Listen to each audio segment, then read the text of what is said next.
We're live there. YouTube. Yep, there we go. And this will start go. All right, everyone on Periscope and Facebook, if you just joined us, I'm going to be doing an interview with Jasmine Kosebek of RT Germany. And Jasmine is out of Berlin, and we're going to be talking about some very important topics today, particularly what I've talked about, the medical mandates, which I believe is one of the reasons that this fear-mongering was created, and Big Pharma, my views on why they're failing. And so I'm going to be looking over here, and we're going to start shortly. So those of you looking from over here, you're just going to have to put up with it. Okay. Hi, everyone. Go ahead, Jasmine. Shiva. May I start? Yes, go ahead. Okay. Go for it. Dr. Shiva, you are a system biologist and you have multiple engineering degrees from MIT, and your focus is on biological engineering, a field that did not even exist 20 years ago. So what is it that you can add to the corona discussion that we haven't heard from virologists or epidemiologists? Yeah, so I think if you look at the field of systems biology, Jasmine, the reason the field of systems biology was created was the entire scientific community, particularly those people really wanted to look at large-scale systems problems, which is what the body is. We're recognizing for far too long it was being owned by virologists, biologists, microbiologists. So if you think about this in a systems manner, if you think about a big airplane, engineers understand this, right? If you think about an airplane, imagine someone just knowing how the little bolt worked on the propeller. Or imagine someone just knowing the seat in the pilot's seat, okay? Or how the steering wheel worked. These are parts of a much larger system. Biology has really been what we call reductionist, which means you win a Nobel Prize if you just understand how two parts work together, two proteins, okay? Or how you do the X-ray crystallography of some protein. You can win a Nobel Prize on that. So the history of biology, if you look from the discovery of DNA with Watson and Crick, and actually there was a woman, Rosalind, I forget her last name, she was actually the true discoverer of DNA, and she didn't get the credit that she deserves. But the history of the discovery of DNA all the way up to 2003 was all based on what was called the central dogma theory of biology, which was you find a gene and this gene will lead to disease. That was it. It was a very reductionist model, and people were incented for finding genes which created a particular disease. But in 2003 something quite remarkable occurred, which was we found out that we have the same number of genes as a worm. So human beings have about 20,000 genes, and a worm has 20,000 genes. And this literally flipped biology on its head. And it flipped biology on its head is because people realized, wait a minute, if the number of genes, because biologists in their mistaken, remember they're not systems guys, thought that complexity of an organism was a function of the number of genes, okay? More genes, more complex. Well, engineers, we know that's not true. If I give you 100 parts, you could put them in a linear line, connect them one after the other. Someone else could connect them up very differently. It's the connections, it's the interconnections that determine complexity. So then people said, wow, it's not about the genes and the proteins, it's how they're interconnected. And this led to the recognition we needed to go beyond genes to understand molecular mechanisms. And that's when MIT created the Department of Biological Engineering in 2003, because there was a recognition we needed to take an engineer's approach to biology, and that there was a huge gap in knowledge, and that would never be fulfilled if we just listened to what the virologists like an Anthony Fauci had to say, or a biologist, because they don't think about the ankle bone being connected to the foot bone. They're not paid for that. They're not incentivized for that. So that's when the field of systems biology came. I came back to MIT. I'd already done 3 degrees there, started various companies, deep interested in computing and biology. I came back, and my goal was to create a technology which people thought was impossible to create. Imagine having a technology using the computer that could literally model complex interactions, mechanisms. So we could, for example, model cancer on a computer, or we could model inflammation or the immune system, or understand architecturally. That's a systems approach. That requires a very different breed of a scientist, and that's what I am. That's a systems scientist. So how does that translate to this corona crisis? So how are you looking at this in a systematic way? Right, so from a systems perspective. So if you go look at, first of all, let's go back what system we're talking about. We're talking about something called the immune system, okay? Now, what is the immune system? I would argue that the immune system is like the operating system of your body. Michelle, can you? Yeah, it's okay. The immune system is fundamentally the operating system of your body. What do I mean by that? If you have an Android or an iPhone or Android, it has what's called an operating system, right? That operating system, above that operating system, all the different functions, whether you're using different tools, right? If the operating system is not maintained, what happens? Everything gets slow, everything gets dysfunctional if you don't update it, right? So the immune system is like the operating system of your body. It goes back billions of years all the way to invertebrates, if you believe in evolution, or even if you believe in natural design. It's the foundational system of your body. Well, what is that system? I've used the word system multiple times now. Well, in 1962, we had an understanding of the immune system, just 2 boxes.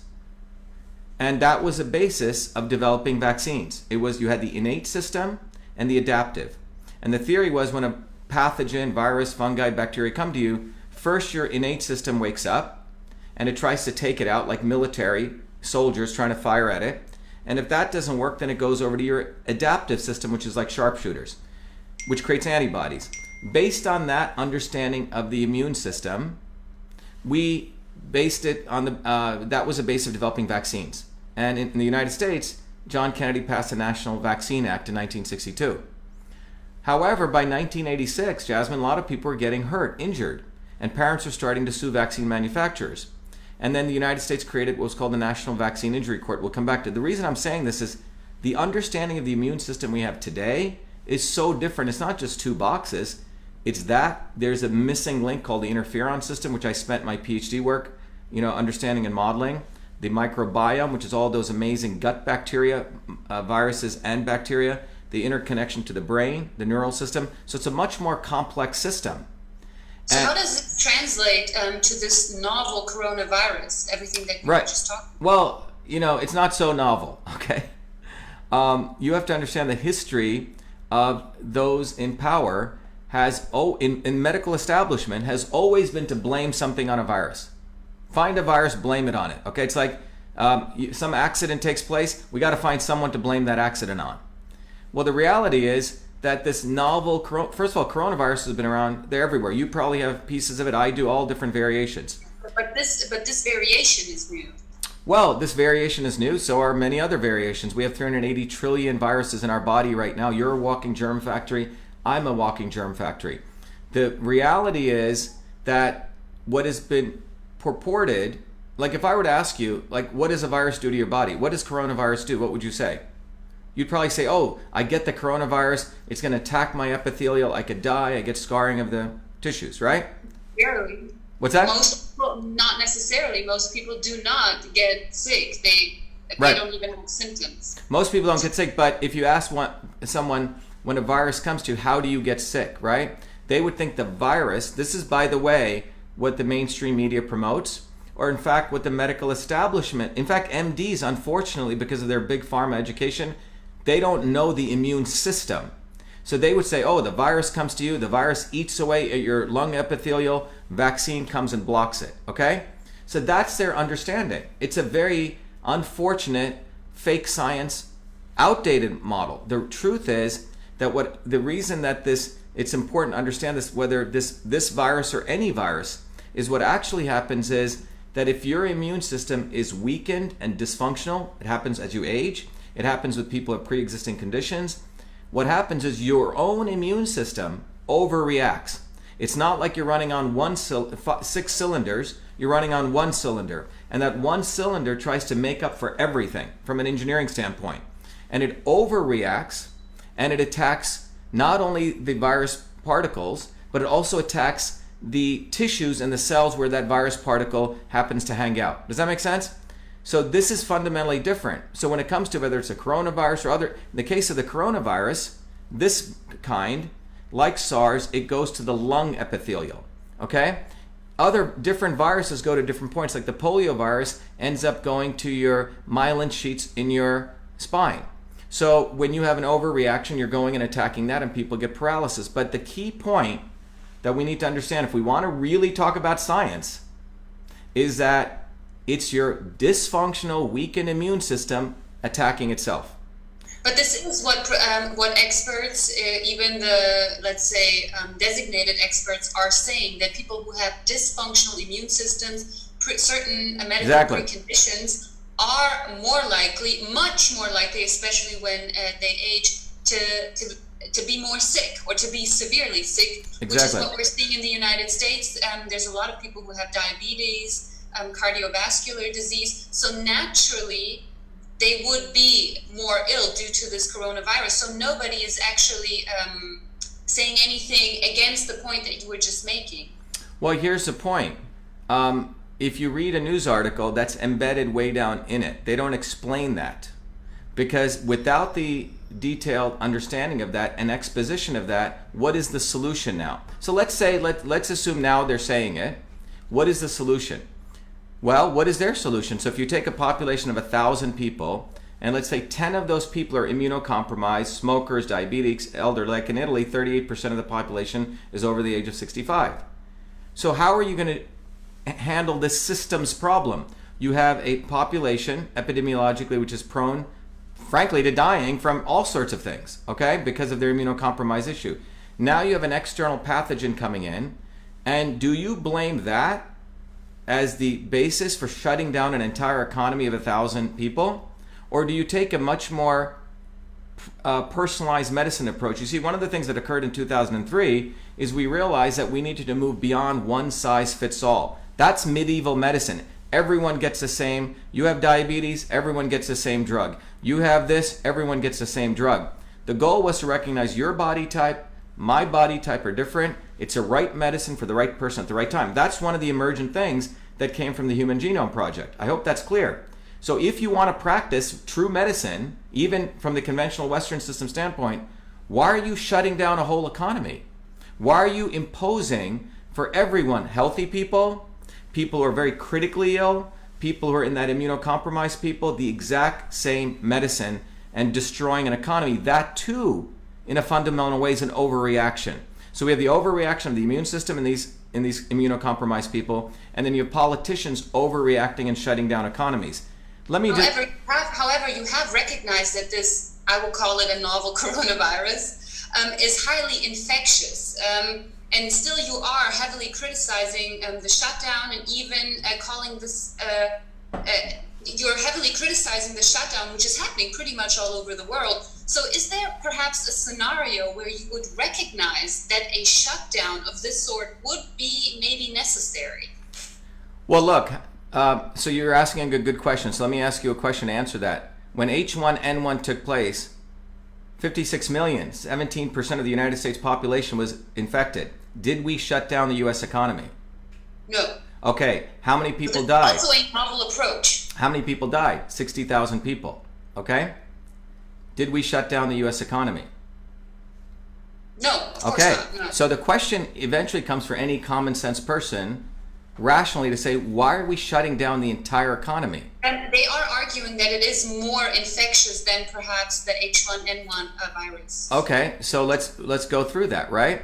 How many different viruses do we know with an infection rate like this? And if you look at H1N1, or for that matter, the number of deaths that took place, even in the worst case, that was about 15% of the US population got infected. Let us take, for the sake of argument, 2 times that many people get infected, which would be 30%. So in the United States, 90 million people. And that was 0.3% of the population of the United States died from it, if you work out the numbers. Let's double that. In this case, 0.6%. So I'm doubling the infectivity rate, doubling the death rate to 0.6. That would mean 540,000 people died, right? In the worst case. Yeah. Okay. I'm sorry, I can't compute that as quickly Yeah, as but you can. basically 15% H1N1, double it, 30%. Roughly, the U.S. population is 30 million, so 90 million people. In the case of H1N1, 0.3% of the people got infected and died. So I'm doubling it to 0.6, so you get 540,000 people. Well, how many people die in the United States of heart disease?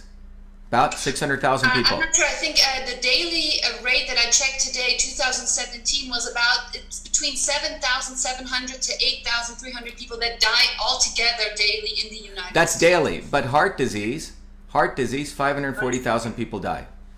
600,000, okay? Cancer. But is heart disease infectious? You know, Well, you could come back to that argument. Yeah, but here's the thing. Let's talk about. But I'm following through just the numbers without this fear mongering.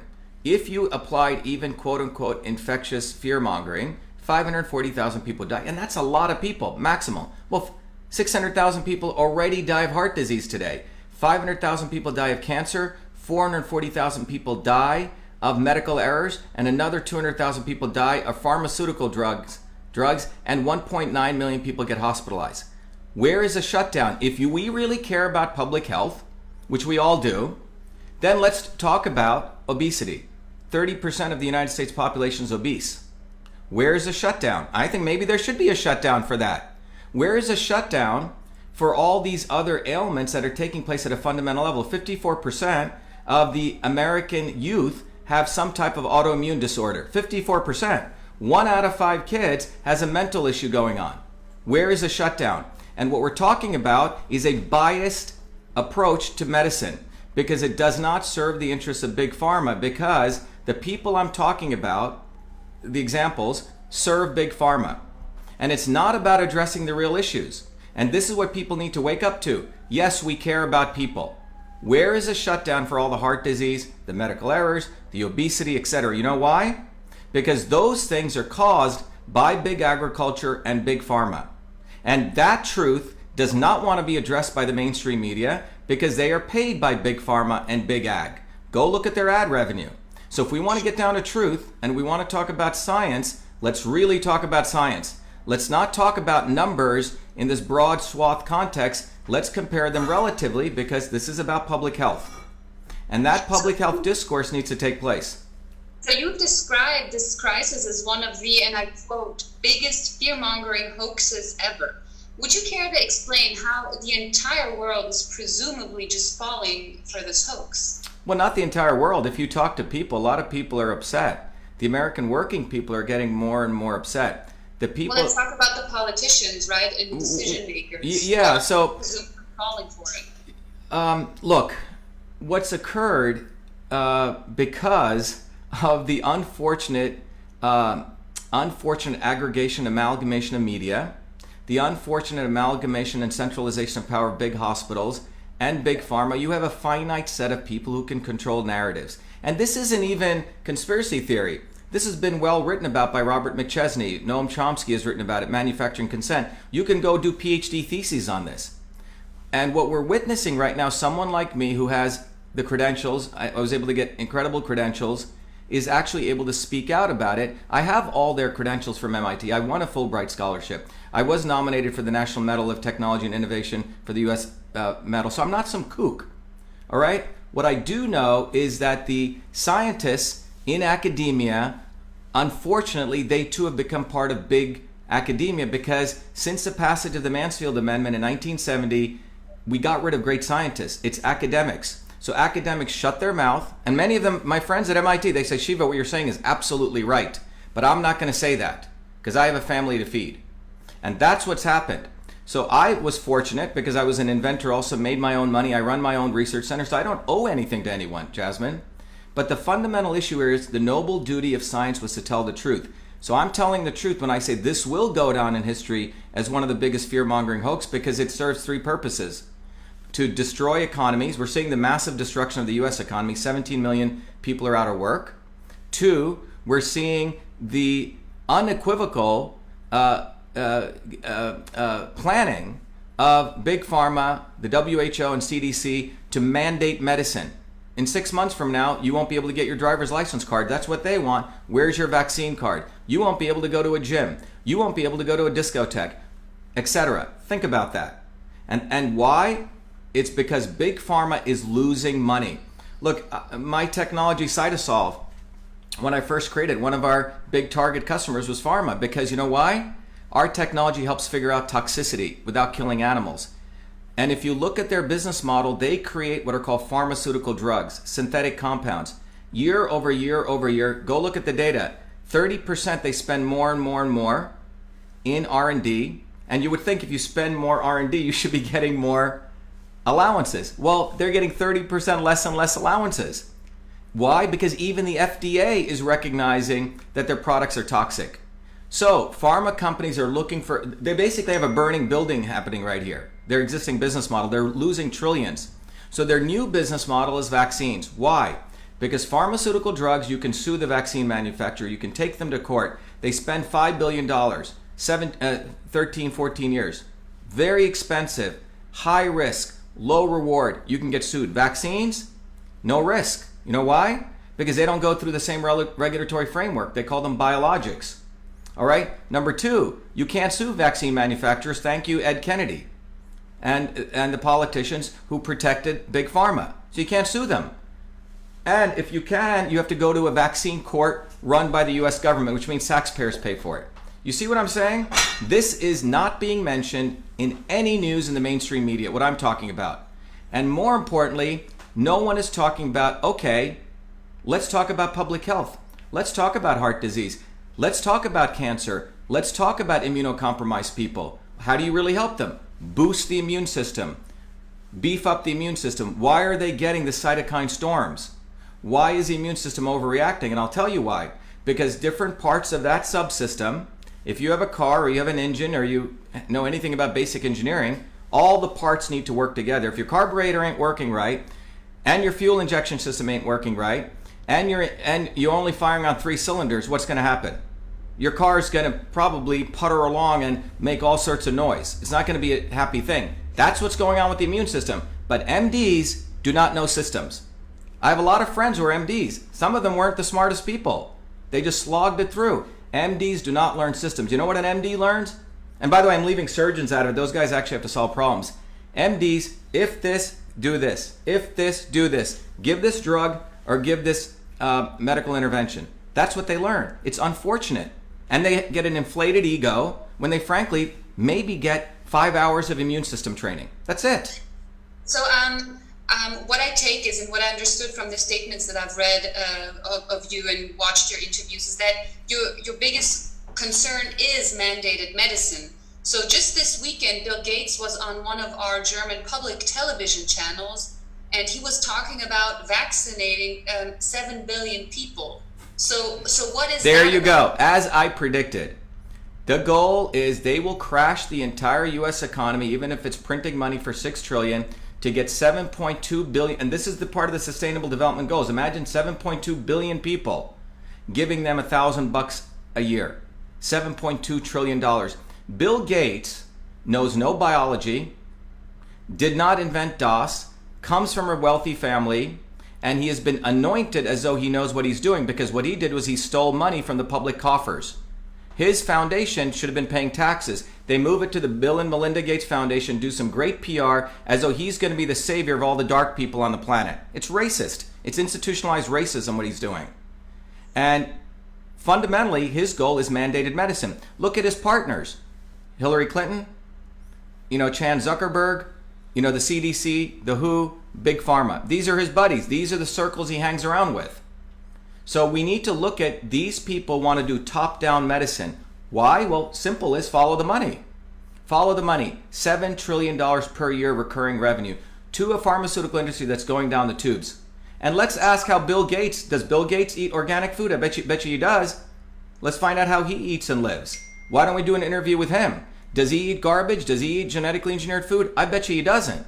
But he wants But how does that work? Shutting down the entire economy, not just in the United States, but in other countries as well. And on the other side, you have Big Pharma that may benefit from the situation. Not may. They will. Okay, it's. Yes, but how does that offset one the other? Letting an entire economy break down in multiple countries, right, not just the United States, and then having a few pharmaceutical companies take the win. That doesn't seem like it's worth it. Well, have you done the numbers? Do the math. No. Okay, you should do the math and you'll find out how worth it is for them. You have a $1 trillion industry called Big Pharma, and this is a central point, is burning down, okay? Their pharmaceutical drugs, people aren't buying them. Look at Sanofi's stock for cardiology drugs and diabetes drugs, tanking, okay? Do you eat organic food? Do you try to eat healthy? Do you do yoga? No. The food in Germany is better quality. No, but do you yourself try to live a good lifestyle? Do you try to exercise? Okay, now that wasn't true 20 years ago. The average 10 million people 30 million people in the United States now do yoga. Think about that. So you have this trend where people are saying, I'm going to take care of my body. I'm going to find out the right foods for my kids. I'm going to start understanding vitamins and herbs. This did not occur, Jasmine, 10 years ago. And so therefore, Big Pharma sees their entire business model tanking. And if you want, we could do a whole analysis and you can bring all the economists in the world and we will show you the data that their business model is tanking. It's burning to the ground, literally. So they need a new business model. And that business model is vaccines. Why? Or cell therapies. They're called biologics. They don't need to go through the same stringent testing. And they avoid all the litigation. So if you're Toyota, imagine one day, or Mercedes, since you're in Germany, they said, you know what? Mercedes doesn't need any more testing. You could put out a car. If the wheels fall off, you're completely protected. So if you're Mercedes, you're like, okay, I'm going to go to that business model because you have no liability. Remember, it was not that long ago, 10 years ago, when Toyota put out brake pedals, which did not work. They were recalled. They lost $16.2 billion in one day in stock value. That is what pharma is looking at. Their drugs are failing. They do not work. More and more people want healthy lifestyles. They need to mandate vaccines. That's what this is about. And so when you talk about the economics, well, look at it this way. $7 trillion, let's say the 7.2 billion people, let's say everyone pays $1,000. What is that? $7.2 trillion per year. But why would everyone pay $1,000? I don't understand. Well, on average, if you take globally, okay? Take globally. Okay, probably in the US it'll be probably 10 times more, okay? I'm talking about globally. You can figure out whatever numbers you want. I'm just using a round number. That's around $7.2 trillion over 10 years. That's about $100 trillion. I'm sorry, $700 trillion. I don't know what it is when it becomes 1,000 trillion. That's a big return on investment. And you have to understand that this is no longer about nations anymore. There are forces which go beyond nations. It's called a global elite. And do they exist? Of course they do. They don't invest in America. They're not nationalists anymore in Russia. They invest broadly across they cross national boundaries. And that's what we're seeing. Those national boundaries today involve foundations like the Gates Foundation, like the Clinton Global Initiative, like the Chan Zuckerberg Foundation. These people, they're basically their own governments.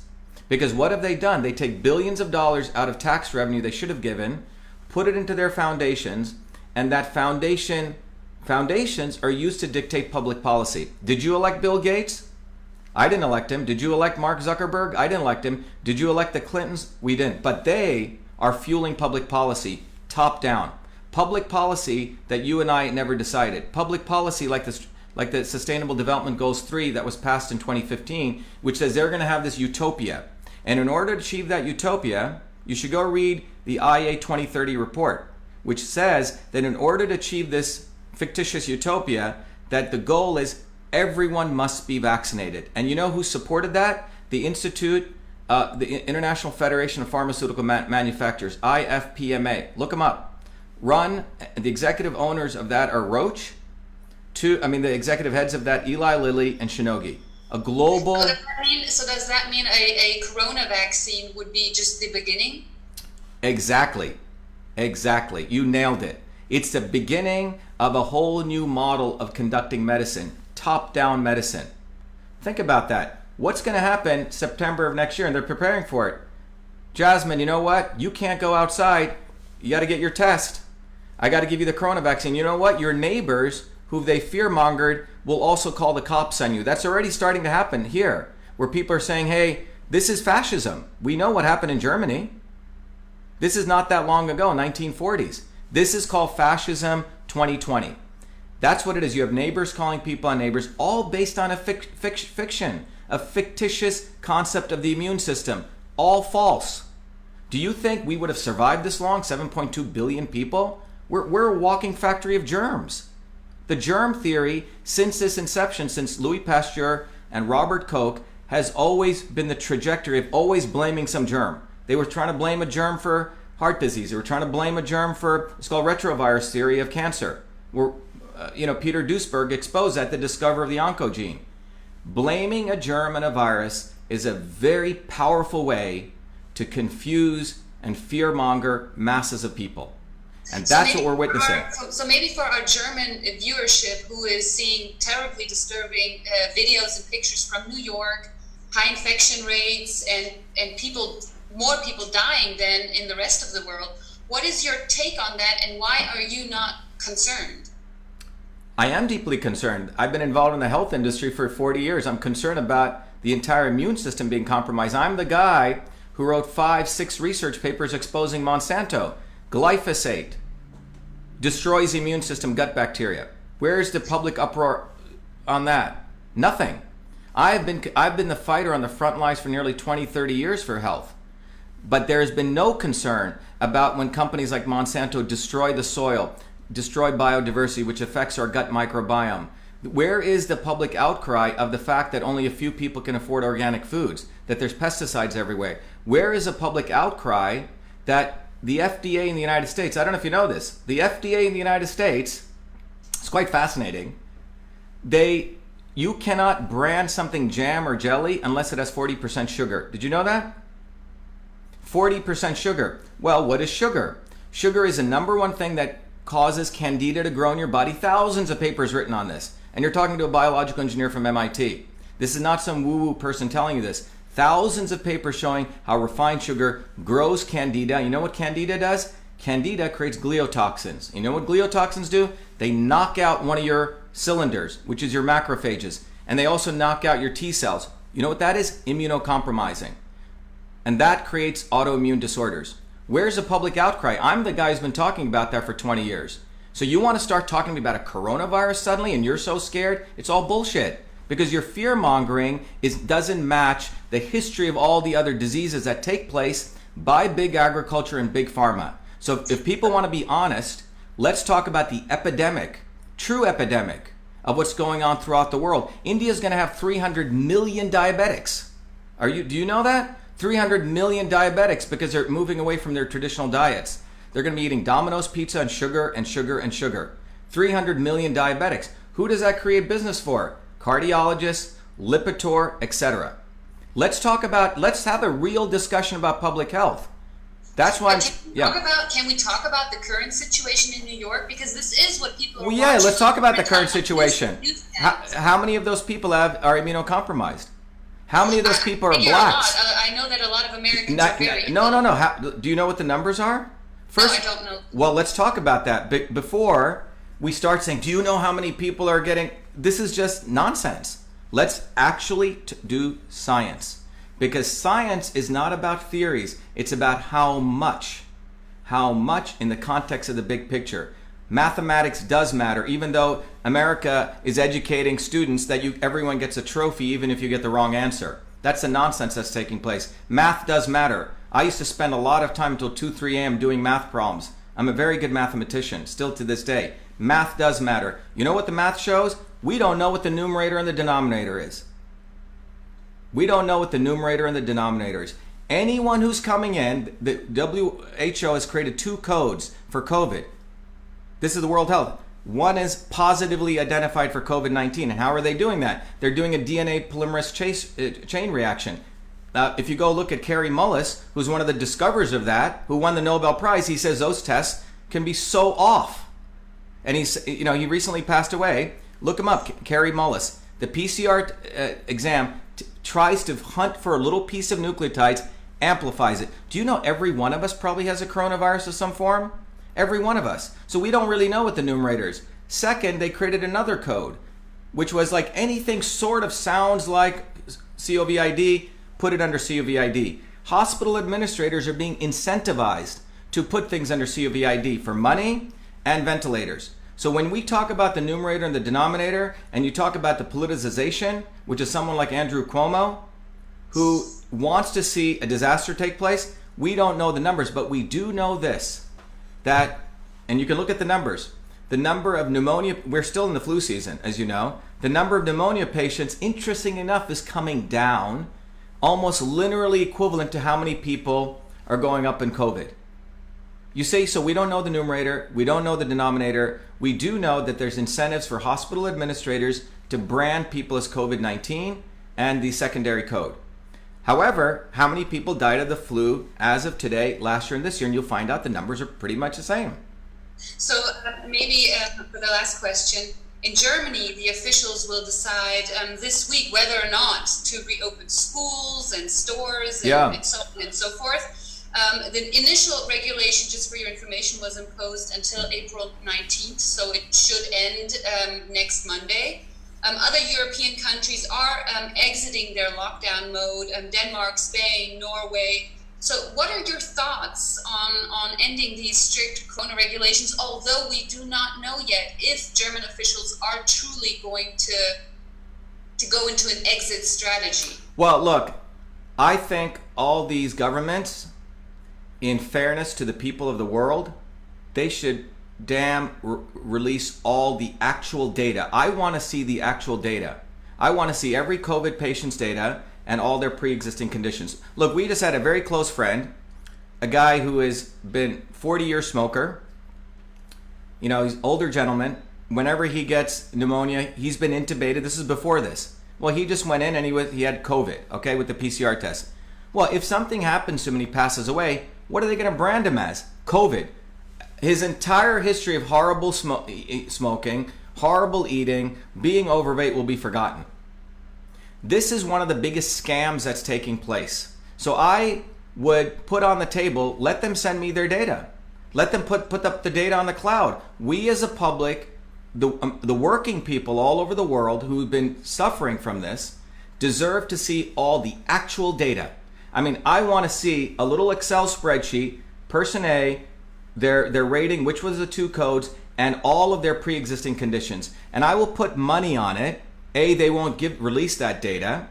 And B, that when you look at it, it'll be 90% plus at pre-existing conditions. And they were on death's row anyway, through flu or something else. Well, this happened in Italy. So we know this about Italy. We have I hope this is the right word for it, pathologist in...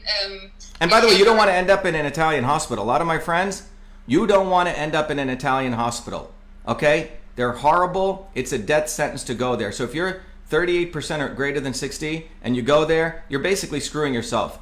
Now, I want to also point out, because this is sort of a public service announcement, there's been no discussion of giving people IV vitamin C, particularly those critically care people, when there's been hundreds and hundreds of papers written. It has been a therapy in the ICU.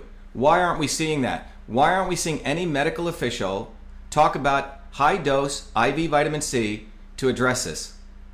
These are the things that are really, really criminal that's taking place, because they want to replace the V in vitamin with vaccines or the V in vitamin with ventilators. Those latter two make big money.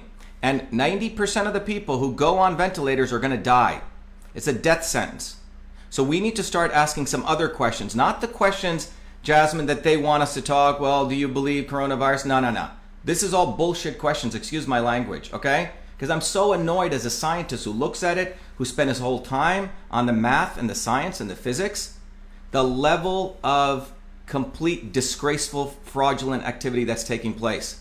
And it's being done by an elite to destroy the world's economy, because they want to, in 1 year from now, they want all of us to have mandated vaccines, either a chip or someone, and this is Bill Gates' big goal.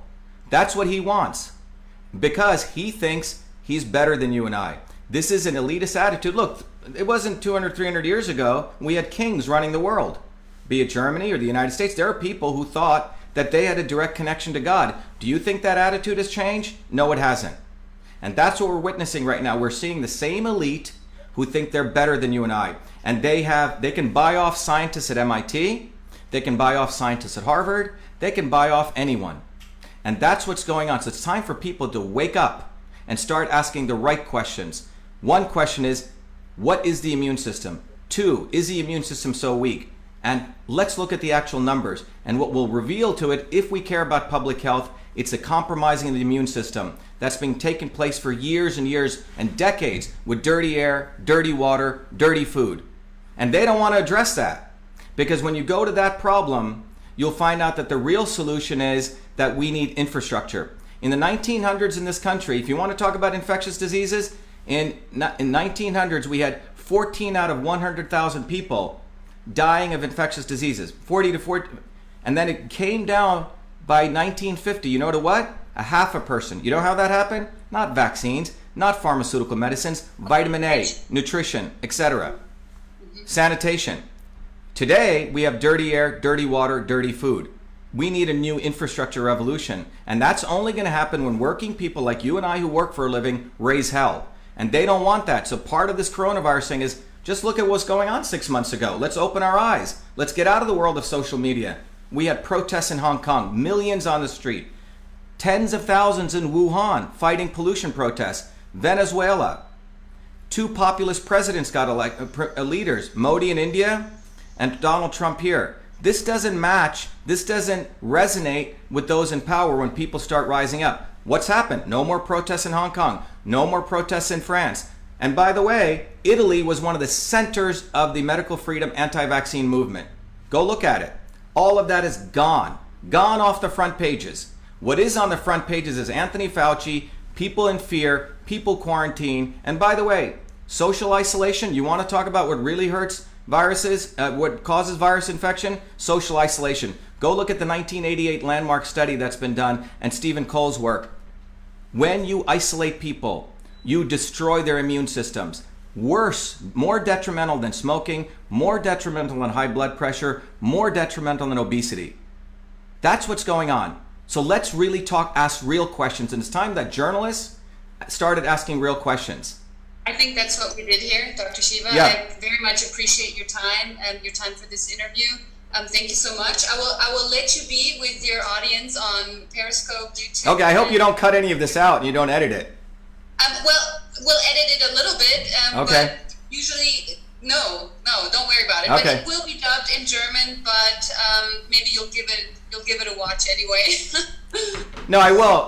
But thank you very much, and thank you again. This was RT Germany. Wonderful questions. I liked your questions. They were very good, to the point. Thanks, Jasmine. Be well. Thank you. And I'll just continue talking to my people out here. You can stay on if you want. So everyone, that was Jasmine. What was your last name again? Kosebek. Kosebek from RT Germany. As people know, the discussions that we're having is going global. A lot of people really want to understand what the hell is going on. They're tired of being isolated in their homes and things are not adding up. And what I hope I just shared today will inspire people to start asking real questions and overcome this fear. Because fear and ignorance are how we lose our freedom, how we destroy truth. Take care. Be well. I have to go. Take care. Thank you. And how we destroy health. And that's what's going on. So I want to encourage everyone to recognize that what's fundamentally going on is the journalists, by the way, most of the journalists are like the mainstream academia. They're all pay to play, or they're really stupid. And by the way, I'm going to start doing every day, we're going to start exposing a fake journalist, because they start, by the way, the fake journalists have put out something that I said that we should use hot air treatment for coronavirus, and this is idiots at BuzzFeed News and etc. So all these liberal journalists, I'm coming after you. Yes, I created the first email system.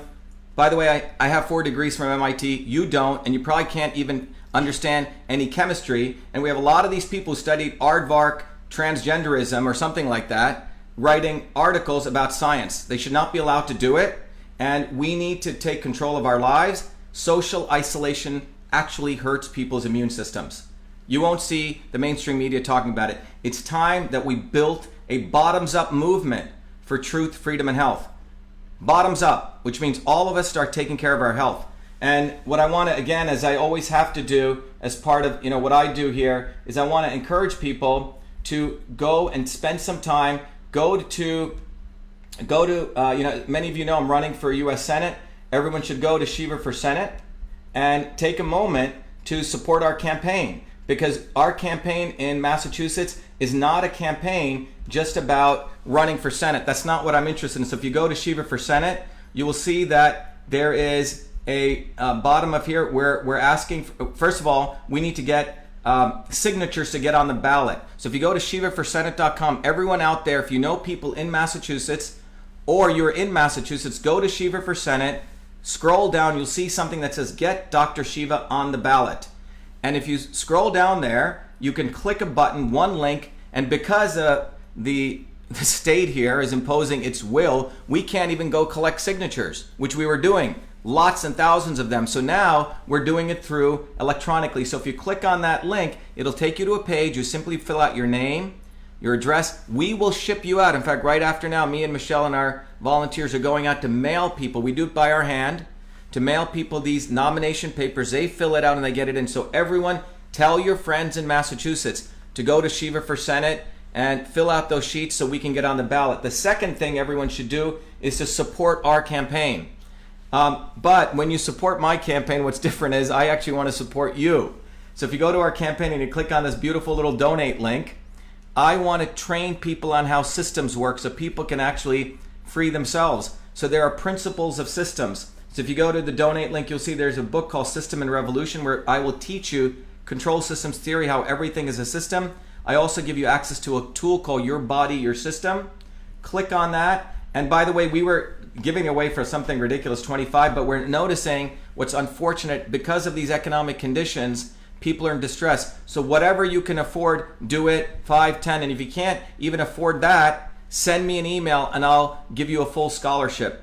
But this is really about educating people. That's what our campaign for truth, freedom, and health is about. And fundamentally, those people are outside of the country. You can also go right to Your Body, Your System, and you can get the same capabilities. Again, if you go there, we're actually offering a scholarship for anyone in the world because we know people all over the world are in economic distress. So it's 25 there. If you can't afford it, you can get a full scholarship. It's the honor system because we trust everyone and we believe everyone wants to do the right thing. Anyway, this is Dr. Shiva for Senate. This is Dr. Shiva Ayyadurai, the scientist. And also, oh, by the way, if you go to the Shiva for Senate website, you will notice that right on the front, if you scroll down to where it goes news, we have, and you click, there's a link down there which says Fire Fauci. And if you look down there, there's nearly now 69,000 people who have signed to eliminate Fauci. Fauci represents the antithesis of science. So go there, tell your friends. We update those numbers. It's probably up to 80,000 now. But we're fast approaching 100,000, and nearly 2,000 to 3,000 doctors have signed it. So there we go.